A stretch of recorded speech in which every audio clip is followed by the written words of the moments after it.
dead for 4 days. When Martha heard that Jesus was coming, she went out to meet him, but Mary stayed at home. Lord, Martha said to Jesus, if you had been here, my brother would not have died. But I know that even now God will give you whatever you ask.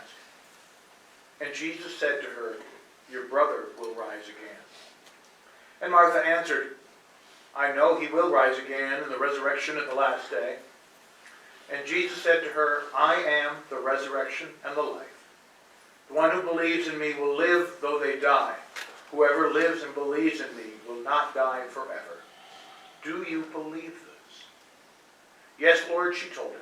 I believe that you are the Christ, the Son of God, who was to come into the world. Then, moving forward a bit, when Mary, the other sister, reached the place where Jesus was and saw him, she fell at his feet and said, Lord, if you had been here, my brother would not have died. And when Jesus saw her weeping, and the Jews who had come along with her also weeping, he was deeply moved in spirit and troubled. Where have you laid him? He asked. Come and see, Lord, they replied. Jesus wept. Then the Jews said, see how he loved him. But some of them said, could not he who opened the eyes of the blind man have kept this man from dying? And Jesus, once more deeply moved, came to the tomb. There was a cave with a stone laid across the entrance. Take away the stone, he said. But Lord, said Martha, the sister of the dead man, by this time there is a bad odor, for he has been there 4 days. Then Jesus said, did I not tell you that if you believed, you would see the glory of God? So they took away the stone. Then Jesus looked up and said, Father, I thank you that you have heard me. I knew you always hear me, but I said this for the benefit of the people standing here, that they may believe that you sent me. When he had said this, Jesus called in a loud voice, Lazarus, come out. The dead man came out, his hands and feet wrapped with strips of linen, a cloth across his face. And Jesus said to them, take the grave cloths off, let him go. At this time, we are privileged to hear from several who loved Harry, and at first I would like to invite Leah's mother, Cecily, if she would come and read.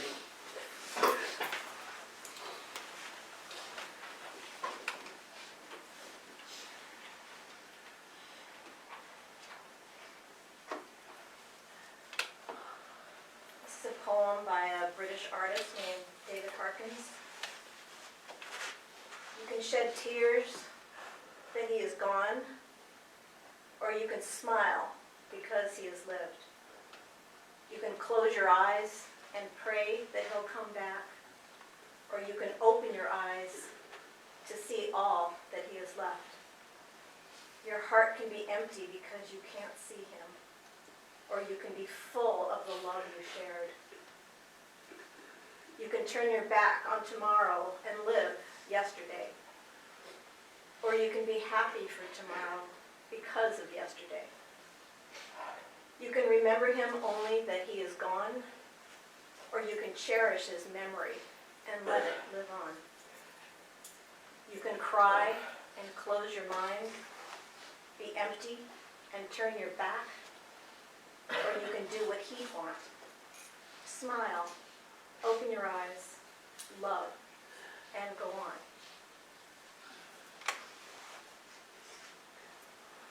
About 8 years ago, I stopped into the Cheesecake Factory after attending a conference in Boston. I wanted to see Malia and have a quick bite before heading home to Connecticut.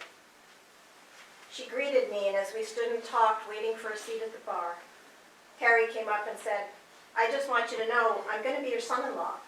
Her birthday's coming up. Any suggestions? As most of you non-family members will agree, it took all of 30 seconds to fall in love with this charming young man. I would have to wait years before he captured her and completely won her heart, long after he had won mine. And woo her he did until she couldn't stand to be away from him. Their love for each other was rare, easy, loving, and bringing out the best versions of themselves. Engaged last year, they were planning to wed next summer. And here we are, ushering Harry into the next realm instead. It is a soul-crushing, excruciating time for all of us. You can't make sense of a life taken away too soon. Any beliefs we hold dear come into question, and none of them bring much comfort. What does bring us comfort is the collective love and support, shared grief, and hearts connected all across the world. Harry's influence was far greater than most have in a long lifetime. Little did I realize when he jumped into my heart how many other hearts he had touched in his life. Family, school friends, the music industry, the restaurant colleagues, the comic book and video game gang, not to mention anyone who had the privilege of meeting him for 30 seconds like I did. The one phrase that has kept me afloat has been, love is the lesson. Love is the lesson. Grief can only be felt when there is love. And the love in this room is flowing outwardly, rippling to include all those who are not able to be with us here today. This is one of the many gifts I will take to his place in my heart. How much he loved our daughter, and how much he loved people and life. I will try to be the Harry I want to see in the world, making people smile and laugh, and be smitten with my love. Thank you, Harry, for the love lesson, and your legacy of fun, laughter, song, and most of all, your love of Malia. We will carry you in our hearts forever, and in time rejoice in all that reminds us of you. Godspeed, Harry. Aloha and a hui hoi. Until we meet again.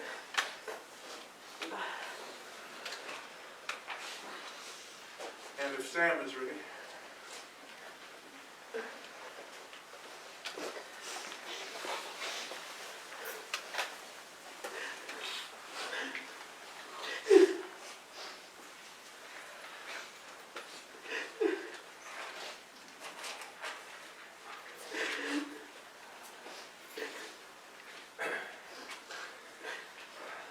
So, obviously, I want to start off by saying my deepest condolences to Harry's family, especially obviously his parents, his sisters, brother, his wife-to-be, the love of his life, Malia. Trying to decide what stories to share and what words to say really took me down memory lane. It seems everyone I've talked to lately, everyone who's posted on social media, etc., all have awesome stories to talk about Harry. For example, and some of the guys in the other room, I was talking with Nick Macaluso, my cousin Jeff Chasen. Jeff's actually how I met Harry, for everyone who knows Jeff. And we talked about, obviously, good times, bad things, but one thing that really stuck out, that, as a friend of Harry's, is how wonderfully stubborn Harry was. Anyone who knows Harry, and it's Poopsie's Pizza or nothing. Pepsi is garbage. Coke is life. If you called shotgun in Harry's car, that wasn't going to happen. You had to call it Gaga. So, again, I don't agree with Harry knows a lot of stuff. My personal favorite thing about Harry is that he's the epitome of the word role model. Role model, the person looked at by others to be an example of and imitated. Harry was a role model in his work life. He was a manager at Stop and Shop when we were in high school. I don't know how many people do that. But he just kept trying, kept fighting. And I'm getting his dream job as the general manager of Ocean Prime, the Seaport of Boston. Harry was a role model of friendship. Go on for this for days. But it was always positive no matter what. Always there for you, would hear you out, have a level-headed response. And all we have to do is see the outpouring support of literally everybody who's ever met Harry.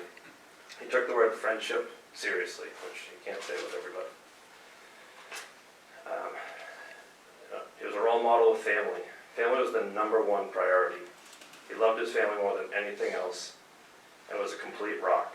I've always looked up to Harry and the way that he was there for everyone, and he was there for me, there for all his friends, there for work, but family was always first. So again, like I said, I could continue. How he was a role model with music, all sorts of entertainment, just a role model standing up in front of people. I mean, Harry was the best. But again, I'd be up here all day. So I've written a poem, do my best to try to keep everything short and sweet. So, Harry, there's lots of things we'd like to say. One thing's for certain, you made us all feel a special way. Sadness, confusion, happiness, and laughter will all be shared today. One cool thought is, you get to say hello to Esmeralda and Grandma Jay. We've been friends since 5th grade, and you know that is true.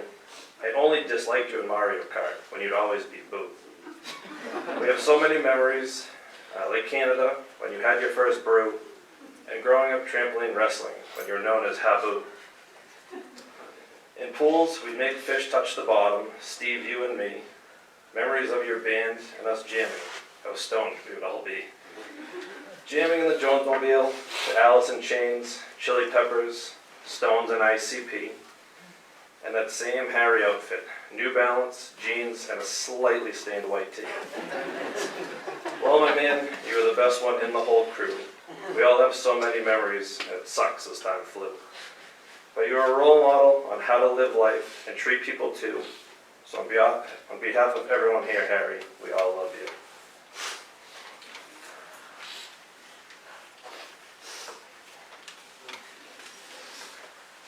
Next photo, please.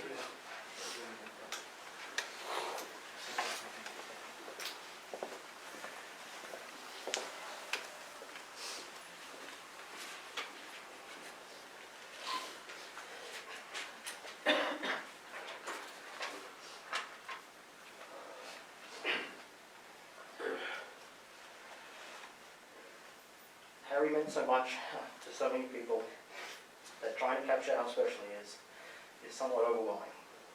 But in the spirit that Harry attacked everything in life, I will try to embrace his proud ABC mentality. I've heard many times that you can tell the character of a man by the relationship he has with his mom. Using that as a gauge, Harry was an incredible man. Anyone that saw Harry and his mom together could instantly see how precious and strong their bond was, and how much joy they brought each other. To Harry's mum, Carol, and his entire family, lawyer and friends, we are so sorry for your loss. To me, Harry was like a little brother. He was constantly bugging me with questions, following me around the place, and when he started to wear cufflinks and pocket squares, I was already wondering what on earth would be next. Just like a little brother, though, I wanted to look after him as best as I could, and make sure he had the chance to achieve the dreams. Trying to be his boss at times, though, was virtually an impossible task. A task that simply no HR department would ever willingly take on. No matter how serious Harry ever tried to be, his fun-spirited, kind and genuine nature was always present. His personality just encouraged people to smile and be happy. And no matter how your day was going, you could always rely on Harry to brighten it. When Harry was excited about something, you could feel the energy change, and everyone wanted to be a part of it. Harry was incredibly creative and could literally do anything. He was always dreaming and planning projects. From podcasts to stand-up comedy shows, sitcoms and songs, Harry was always making something very special. Some of you may not know, though, that Harry should have been a recognized scientist. And after hours of countless research and development, Harry discovered the cure for hangover. And all you had to do was just add Pedialyte to your cocktail. I'm also adamant that Harry could have been an award-winning writer. The book is yet to be published, but I think the title should be The Harry Jones Effect. The book would obviously have been rated R at Harry's request. Now, it would have been filled with shenanigans and great times he experienced along the way. The book, however, wouldn't have just been a comedy.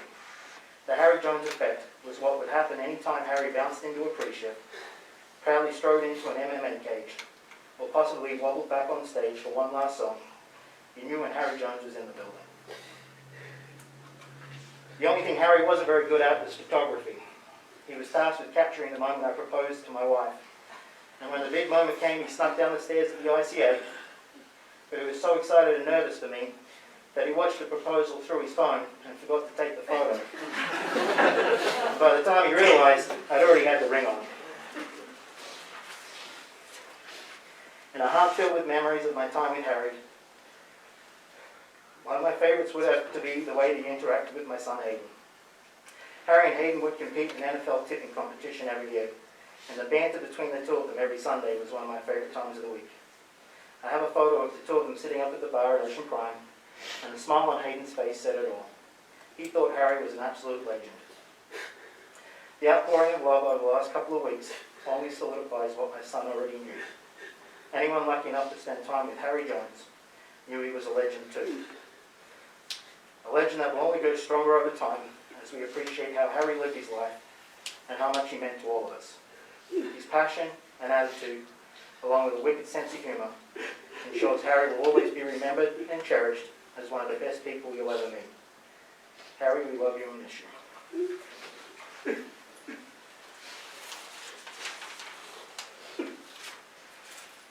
And Steve Sonda.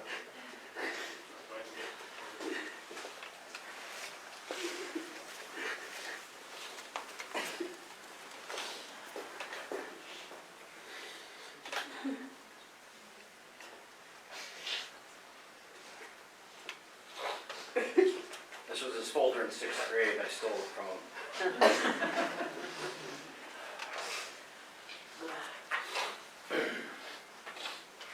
Pop Culture Jones, Sherlock Jones, Junkyard Jones, HJ, HJIC, Dr. Jones, Hazzy, Sir Harry Had, Geraldo, Harry Honays, Little Brother, Harry Jones, Harry Emerson Jones IV. The world has done you a great disservice. The fact that I'm standing here in front of your family, your friends, your fans, your loved ones, the people who created you, the person that you chose to spend your life with, is literally the very worst situation that I could ever imagine myself in. So thanks. When I heard the news of Harry's passing, I didn't really know how to cope. I didn't know what to do. I wanted to come running, but I was in New York, and instead I froze.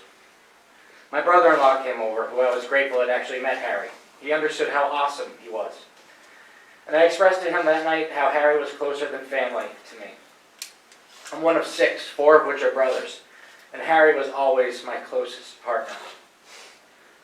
Throughout our friendship, no matter where I may have traveled or lived, what I may have done or experienced, or who I may have met or hurt, Harry was always there. And he loved me. And I believe that these are words that every single person here today can say. Harry Jones was larger than life. He knew it, he loved it, we loved it. And he gave it to us as hard as he could for as long as he could. Confidence is something that I have found to be the most important aspect in life, and I learned that from Harry. He cavaliered through life bringing his very best. If you would look in his closet, you would see a row of neatly pressed and hung, dry clean dress shirts, suits, and ties. Sharp-looking stuff. Which is amazing, because back in high school, I had to tie his tie for him at the first concert our freshman year. And then for years, he never undid it. He would just loosen it and tighten it back up as needed. But no, Harry learned. He wanted to look his best. He wanted to be the best. He'd iron his clothes before work, and he was known to jam out from time to time before putting them on. But the final piece of getting ready before heading out is that brilliant smile that I know we all wish we could see one more time. That Harry Jones charm. Being a friend for as long as I was gave me such great perspective into the glory that is Harry. I'm so grateful and blessed for it. As I grieved, like many of you, digging through old boxes, scouring the internet, searching in corners of basements and garages, trying to find anything with his face, his handwriting, his voice. I spent countless hours thinking back to the recesses of my memory, to remember any and every tiny detail of who he was. And as I spent time thinking about what I could speak about today to live up to his legacy, I began thinking about all the ways he's impacted those around him and all the lessons that he's taught me. So I'm going to do my best to express what the experience of Harry was to me. To talk about Harry, I feel like you'd have to start at the beginning. And the tale that stands out to me the most is the infamous or famous, Harry would probably have a hard stance on about which one was the right word. But anyway, the famous cartoon face maturity test. It was after the first year of preschool, and Harry was being tested to see if he was mature enough to move on to kindergarten. He was a June birthday, which was considered summer, and so he was able to attend another year of preschool or move on to kindergarten if he was ready. Now, they had science back then to deciding if you were mature enough to move on. It was a very particular scientific test requiring a circle, 2 dots, and a straight line to resemble a very boring cartoon face. emotionless. The tester of our dear 5-year-old Harry did not know who she was talking to when she asked him, "Does this person feel happy or sad?" Now, supposedly a mature child in this scientific approach would say the face is happy. I don't know either. Harry looked at the drawing on the paper, he looked up at the teacher, he looked up at his mom, he looked back at the paper before staring his teacher dead in the eye and delivering, "He doesn't feel anything. He's just a piece of paper." And just like that, Harry was held back and gifted to our class. It was a mistake. A teacher who was following guidelines, not realizing Harry was never meant for guidelines. He had Harry laws. They weren't hard, but they were steadfast. If he drew a line, he would never cross it until he figured it out for himself. I remember one of my first times learning that he had certain standards that he would not budge on. It was in 2nd grade. My family was going to Riverside, which was the amusement park that would become Six Flags. We invited Harry, and my mom asked me, "Are you sure that Harry likes bologna?" I said, "Yes, Mom. Harry loves bologna. He brings a bologna sandwich every day to school." So my mom makes him the same bologna sandwich that I would bring. After being in the park for a bit, we headed back to the car to the cooler where our lukewarm saran-wrapped bologna sandwiches awaited. My mom pulls his out, and he looks at it in complete disapproval. "This is not Oscar Mayer bologna. It was KM stick, sliced thin. What is this white creamy stuff?" "American cheese." He would never give that garbage a chance. "And why is the mustard brown and not yellow?" I couldn't believe he wouldn't just eat it. I'm still not sure how we overcame that bologna catastrophe, but I know that Harry never made a stink about it. As a boy, he had very simple eating tendencies. A well-done hamburger with ketchup, salad was plain iceberg lettuce with French dressing, cheese pizza, never toppings except for extra cheese. They were his standards, and if they couldn't be met, he was fine eating nothing. There was another time we went to New York some years down the line with our music department. Part of the trip was a dinner at a really nice Italian restaurant in Manhattan. Harry ate the bread. Thank Ike Sewell, Harry eventually broadened his palate. His passion for his job awoke new flavors he was excited to explore. Once a simple Sam Adams lager type guy, Harry joined a wine club, and he evolved into a connoisseur. But he could still crush some silver bullets when the occasion called for it. I mentioned the passion for his job. I was lucky to work twice with Harry. Once at Stop and Shop when we were in high school, and later at Uno's when we were young men in Boston. What always stuck out to me, and I appreciated about my friend, was that he was never satisfied. He said working at Stop and Shop was the best, and he wanted all his people there. He told me to fill out an application. At first we were all baggers, bundling groceries and collecting carriages. We'd go to Burger King on our breaks and walk around the entire plaza and search for lost carriages. I can still hear Harry's as he would walk around as he would shoot his strap that controlled the carriages out like Spidey web from his wrist, attempting to hook a stray carriage. He made work fun. But Harry wasn't satisfied. He was a leader, and there would be no stopping him. He became a cashier next and didn't stop. Barely breaking a sweat, he was soon a CDC, a front-end manager. And he couldn't help himself when he saw an opportunity to perform. Soon we would be singing the national anthem or the battle hymn of the Republic at closing time over the speakers. Eventually, Stop and Shop would get a gas station, and Harry wanted that too. He loved sitting in that tiny box with his music and having his friends pull through to see him. Harry always spoke his mind. He wasn't afraid to tell you how he felt, and he would say it in such a way that it was hard to argue with him. His knowledge of language and how to deliver it was such a source for his comedy, and one of my favorite things about him. He really just had a way of telling it like it was, even if he didn't know you. Such was the case when he got held up and robbed on one of those shifts in the gas station. While calmly and coolly handing the money through the opening in the glass, Harry said to his robber, "You know you're a moron, right? There's cameras everywhere." He never sweat under pressure, and they caught the guy immediately. By the time I had moved back to Boston after my freshman year of college, Harry had already been working at Uno's in Allston. Again, just like at Stop and Shop, he told me that working at Uno's was the best, and he told me to fill out an application. Amy and I both did. The Uno's years were really something magical. Harry's positive energy, charisma, and work ethic wove a blanket of friendships together that you can still feel the warmth from today. Amy, those years were the best of my life. You guys are my closest friends, and I know that nothing will ever fill the void you feel now. You know how much he cared for you. But again, just like at Stop and Shop, Harry was never satisfied. He went from being a server to a bartender, then learned every spec to every dish on his way to becoming a manager. He worked tirelessly. He bounced around Boston, managing different Uno's locations, spreading his wisdom and joy and laughter wherever he went, always making lifelong friendships. Still not satisfied, he left the Uno-verse and joined the Cheesecake family, the Ruth's Chris family, and eventually the Ocean Prime family, where he'd soar to the top.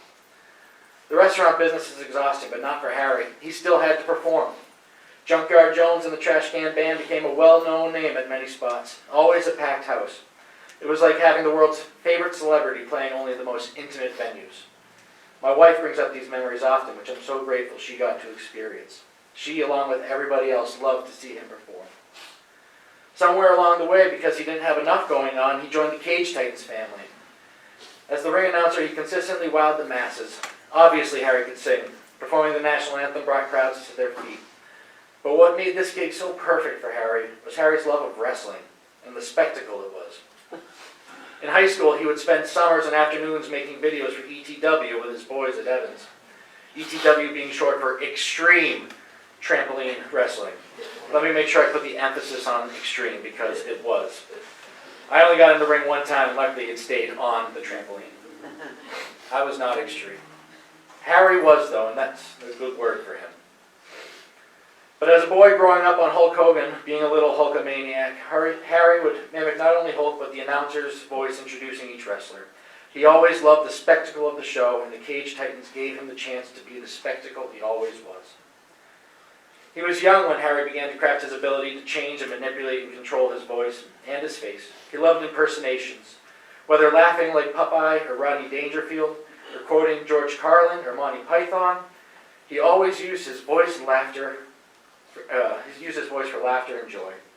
I'll never forget when we were about 8 or 9, we had come to a stop at an intersection of 139 and Oak Street, and in the back of his mom's car, and Harry casually rolled down the window and politely asked the gentleman in the car next to us, "Pardon me, sir, do you have any Grey Poupon?" I couldn't stop laughing, and we still laugh to this day.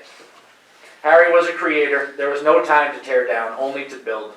Even in the face of quarantine, when he couldn't do these things he loved, he continued to create, developing a podcast program that we all wish he got a few more episodes of finished. But it was through all these experiences that Harry taught me that everything is worth doing if you're willing to give it everything you got. Don't ever cut yourself short. He took such pride in himself. He took such pride in his family. He took such pride in his gifts and worked endlessly to hone them. The greatest gift that I think Harry possessed, however, wasn't his music or his ability to perform. It was his gift of friendship. Recently, his sister shared a piece of Harry's work from 4th grade, and I'd like to share it today. It's called Friends Are Number One by Harry Jones. It probably should have been called Friends Are Numero Uno, but alas, he was only in 4th grade when he wrote it. Friends are number one. To make a friend, I ask if they would like to be my friend. Before they can answer, I tell them what I like to do. In a friend, I look for what they like, if they have any hobbies, and if I can trust them. I'd like to know what other kinds of friends they have, and if they have a good attitude. I can offer a friend fairness and kindness. I am honest, I am a good listener, I am not selfish, and I am supportive of my friends. So let's break this down. First off, I think it's perfect that he wrote before they can answer, because that was totally him. Hi, I'm Harry. Do you want to be my friend? I like to rock out shows and classic sing-along jams. I like playing all sorts of video games, and I like reading books and watching movies about Marvel Comics. Who's going to be like, no, I don't want to be friends with that. Nobody. And no one did. Harry befriended all. Next, he looks for similar interests, hobbies, and trusts. He had so many interests and hobbies that he shared with his friends, from wrestling to jamming out together, to scoring or playing a game of Dusty Diamond All-Star Softball, to going to concerts or parties, to lounging down on Nantasket Beach or down the Cape or poolside. Maybe you wanted him to be your best man at your wedding. Maybe you wanted him to sing at your wedding. Or maybe you wanted him to officiate your wedding. Or maybe you wanted to go to Thailand, or go to Poopsies, or perhaps the Mohegan Sun. Or maybe yet you just wanted to kick back with a Dow and a smash. He was good for all of it. I'm down, he would say. For me, I feel like trust is where we most strongly bonded. He put his trust in me and I placed mine in him. We never broke our trust after 31 years. Whenever I talked to him in a time of need, he'd always reply with, "I got you, bro." And I was never so honored as when he told me that he wanted what I had in my wife and family. Malia, he loved you so much. And you and I both know how much he looked forward to creating a home and a family with you. And Harry, he looked so forward to carrying on your name. Harry and I always understood what our friendship was, and we honored it, and we trusted each other blindly within it. And so as far as the end of the second paragraph, if they had a good attitude, well, I mean, how could you not within Harry's presence? Which brings us to the third paragraph where he writes about what he could offer as a friend, and it's just perfect. He never wavered from it. He was always fair, kind, honest, selfless, a good listener, and supportive to all his friends. To Harry, there was no competition in friendship. Nobody was ever his sole best friend. He had numerous. I suppose the only competition was him against himself about how many friends he could make. It's become a sort of mantra of mine in the last 2 weeks when I think about my friend to say simply, he was the best. He certainly was. But that doesn't mean he didn't have flaws. He did. For instance, he would actually choose to be Bowser in Mario Kart 64. Out of all the characters, he never really had a chance. Similar to Mario Kart, he had some driving issues in the real world too. But it was never about how he had flaws. It was always about how he would address them, overcome them. That stays with me. 18 years ago, a half lifetime ago, Harry and I were in our senior year. We'd always sang in choir and we'd performed in musicals. And we'd been working together for months on a show. But at this particular time, I saw devastation in Harry's eyes. I'd like to share a piece that I wrote back then about my friend Harry. Exactly 1 week before the show was the day that report cards were distributed. It is the most painful day that I remember. It was on that fateful day that my friend of 15 years became ineligible to perform in the show. I remember seeing Harry on that day, walking out of school early, saying he could never show his face in the building again. It had absolutely devastated him. Harry had never been one to get involved in school activities, but anything that had to do with music had his 100% attention. This was particularly hard for me to handle because having known Harry my whole life, I saw how much he had changed during this one show. He had become involved in the cast and the crew, he had made friends, and this was the first time he was a character that he really loved to play. But the rules are the rules. Opening night came and Harry Jones was not in costume. Before the show started, however, Harry came down to wish us the best of luck on the show. And when the curtain opened, he was in the front row. From the first words of the first song and far beyond the curtain call, Harry wept quietly. It was the single most courageous act I had ever seen. To be honest, I didn't know how Harry would respond after that. I didn't know if he would bounce back or if he would continue to slide, maybe drop out of school. I tell you, I was surprised to see him at the show. He came both nights, hiding his tears underneath his Rolling Stones hat that matched his tattoo. I say I didn't know how he'd react, but I probably should have. Afterwards, he got his grades up. He was always so smart. I asked him once where he went that day that I saw him walking out of school. I asked him what he did. He told me that he went to have lunch with his mom. Carol, he always turned to you. You always gave him the strength to be the best, even in the face of devastation. And through that strength has found its way to me. And probably to a lot of people here today. To still be the best while we face devastation. Harry was never ashamed to proclaim that he was a mama's boy. He loved you so much. Your connection to your son is palpable. Everyone could always feel it and can still feel it today. I want to thank you for being Harry's mom. He was the best friend a boy and a man could have. These are very strange times. Time seems like it's an arbitrary thing. I can't believe it's already been nearly 2 weeks without Harry. I can't believe it's only been 2 weeks. It feels like time has stopped.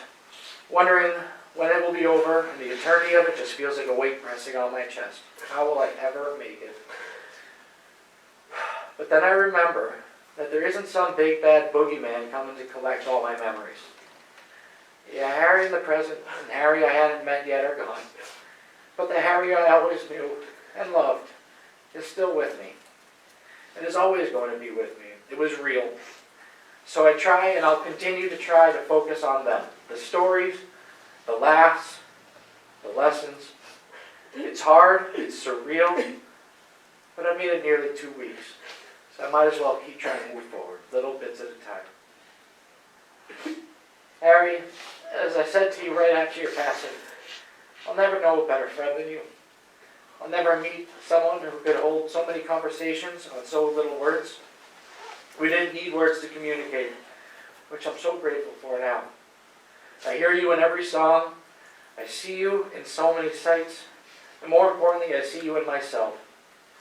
I see you in your family, in your sisters, Jenny and Kristen, my sisters. You always made sure I knew I was invited. You always welcome me when I show up. And I see you in your little brother, Anthony. Tony, where are you? He loved you so much, man. He was so happy to have a little brother that he could teach everything to him. I see you, Harry, I see you in all the people that you've touched throughout your far too brief a time here with us. Harry, I love you. I miss you. Thanks for everything. I'd do it all again if I could. Bye, buddy.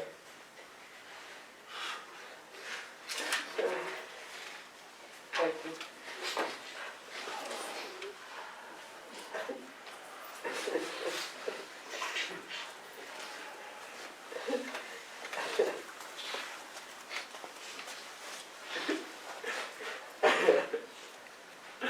Thank you, Steve, Nick, Sam.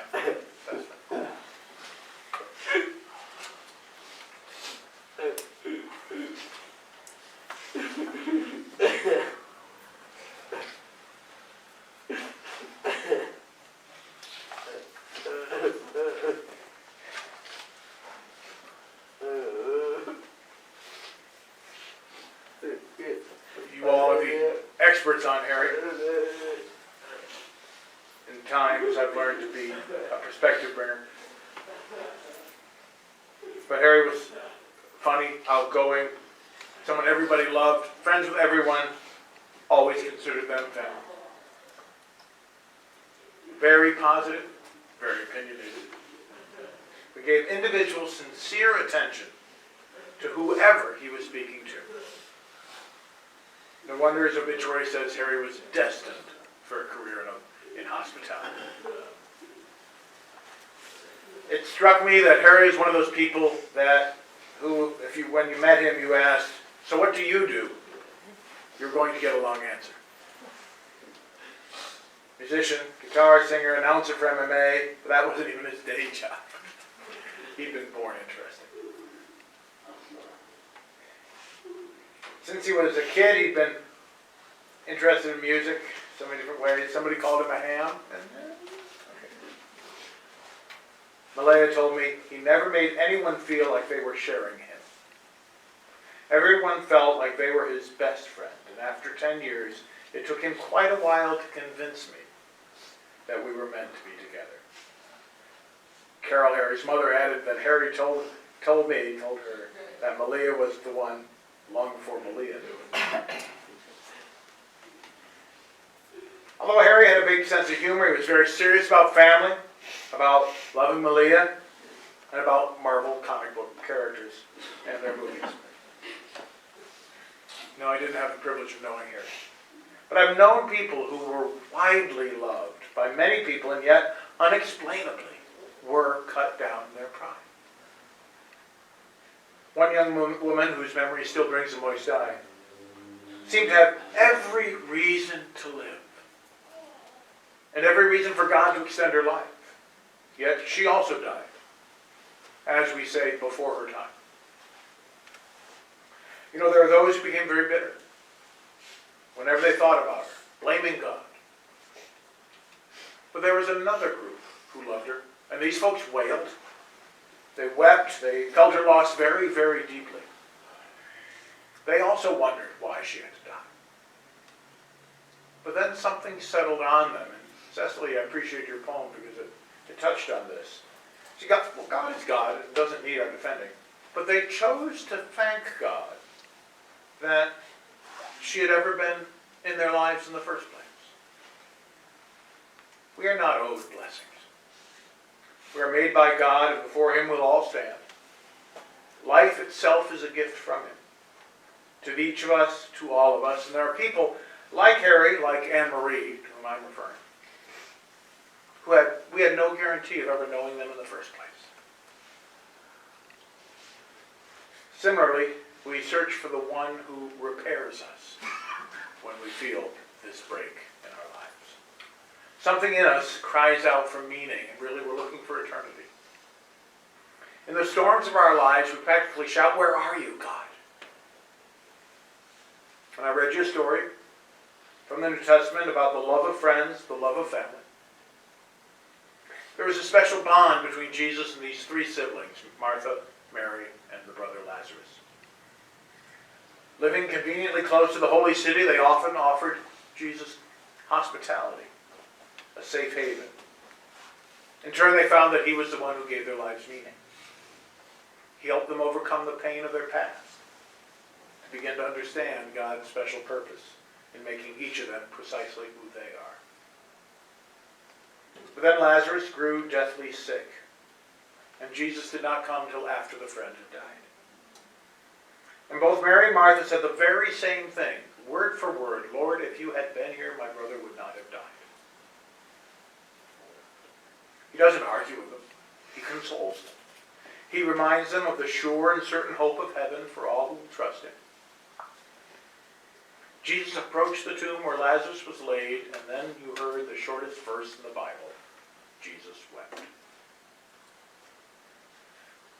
This one whom others knew to be the Son of God, come in the flesh, he enters into the depth of our human experience. He cries right beside us.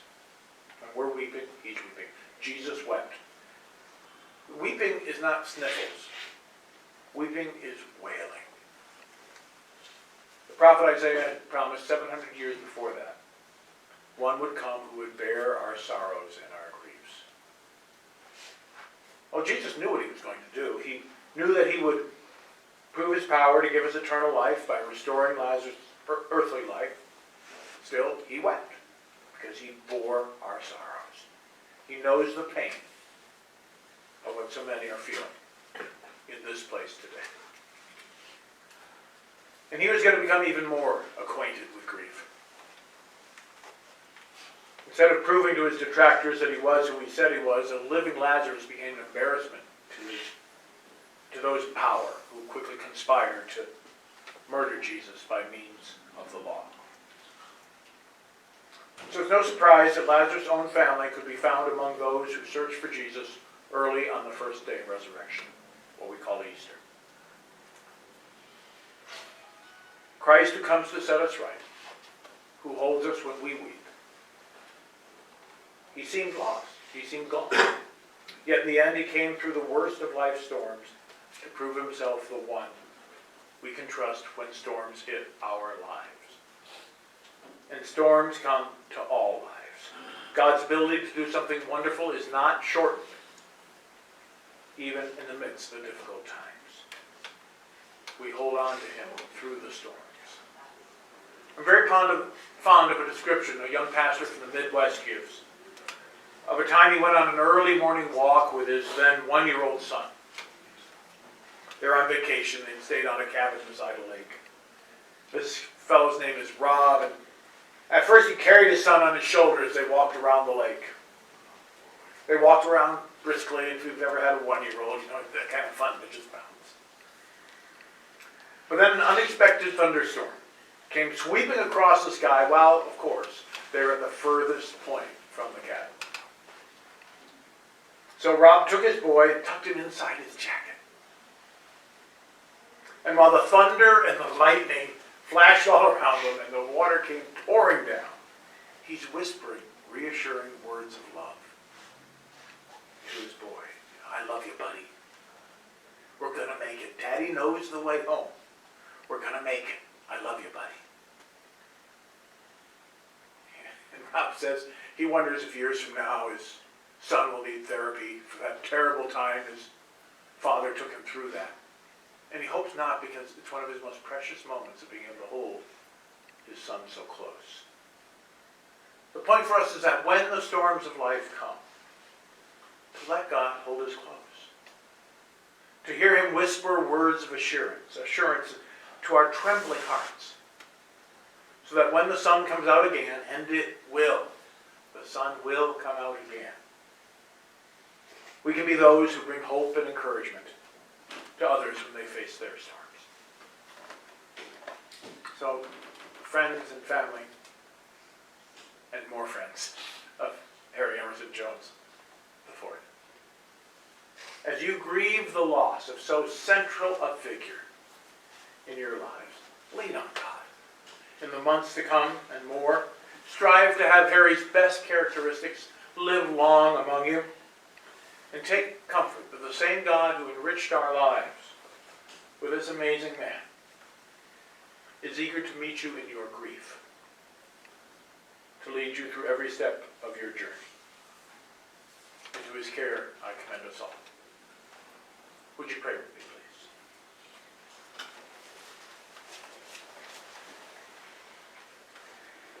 please? Eternal God, would you let your mercy rest on us as we, with grateful affection, remember our friend Harry who has departed this life? Thank you for the days on this earth you gave to him. Would you cause his memory to live long among us? Would you make it be to each one a source of strength? And to those who most deeply miss Harry in his going, would you give deep wells of comfort and consolation? Wells that they can go to again and again and draw the comfort they need. And would you enable each one of us to be your minister of mercy to these who mourn? I invite us all now to join this prayer together, saying the words Jesus taught, Our Father, who art in heaven, hallowed be thy name. Thy kingdom come, thy will be done, on earth as it is in heaven. Give us this day our daily bread, and forgive us our trespasses, as we forgive those who trespass against us. And lead us not into temptation, but deliver us from evil. For thine is the kingdom, and the power, and the glory forever. Amen. And now may the God of peace, who brought again from the dead our Lord Jesus, the great shepherd of the sheep, by the blood of the eternal covenant, equip you with everything good, that you may do his will, working in you that which is pleasing in his sight. Through Jesus Christ, to whom be glory forever.